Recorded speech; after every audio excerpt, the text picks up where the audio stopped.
Welcome to our channel. আমরা শুনবো যেটা গ্রামের গল্প।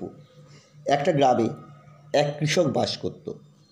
কৃষকটি ছিল বৃদ্ধ, কিন্তু তার স্ত্রী ছিল যুবতী এবং চঞ্চল স্বভাবের। সেই নারীর দৃষ্টি প্রায়শই অন্য পুরুষদের প্রতি আকৃষ্ট হতো। একদিন এক প্রতারক সেই মহিলাকে একা বাড়ি থেকে বের হতে দেখে তার পিছু নিতে লাগলো। যখন মহিলা একটি নির্জন স্থানে পৌঁছলেন, তখন প্রতারক তার কাছে গিয়ে বলল, আমার স্ত্রী মারা গেছে,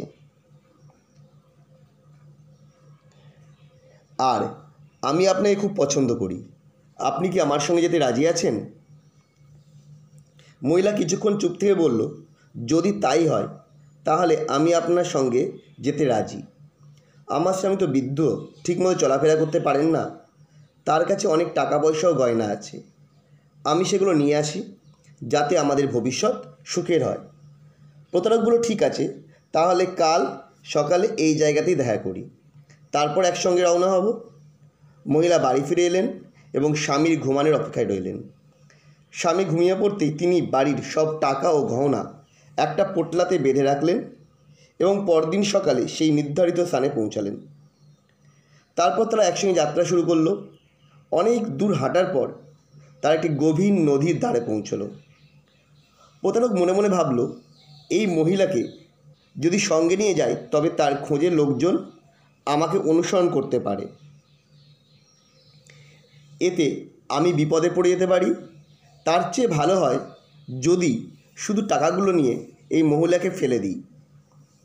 সে মহিলাকে বলল, এই নদীটা অনেক গভীর, আর আমি একসাথে তোমাকেও টাকা পয়সাকে নিয়ে পার হতে পারবো না।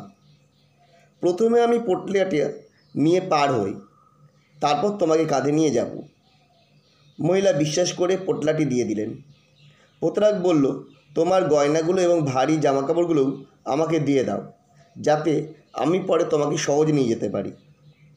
মহিলা কিছু না ভেবে সব কিছু দিয়ে দিলেন। প্রতারক সব কিছু নিয়ে নদী পার হয়ে গেল, কিন্তু আর ফিরে এলো না। নিজের লোভ ও অন্যায় পথে হাঁটার কারণেই সেই মহিলার আর কিছুই অবশিষ্ট রইল না।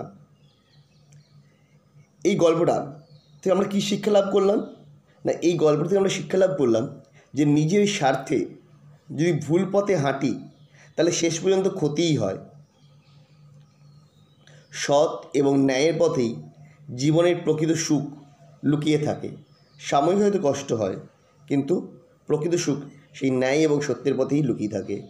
তাই ন্যায়ের পথ এবং সত্যের পথ কোনো কিছুর জন্যই ছাড়তে নেই।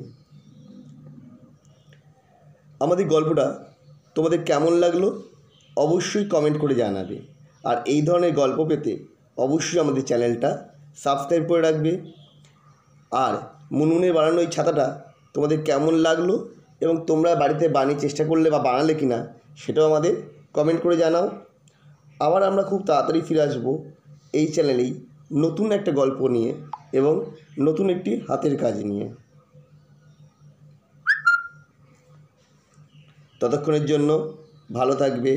শুভরাত্রি।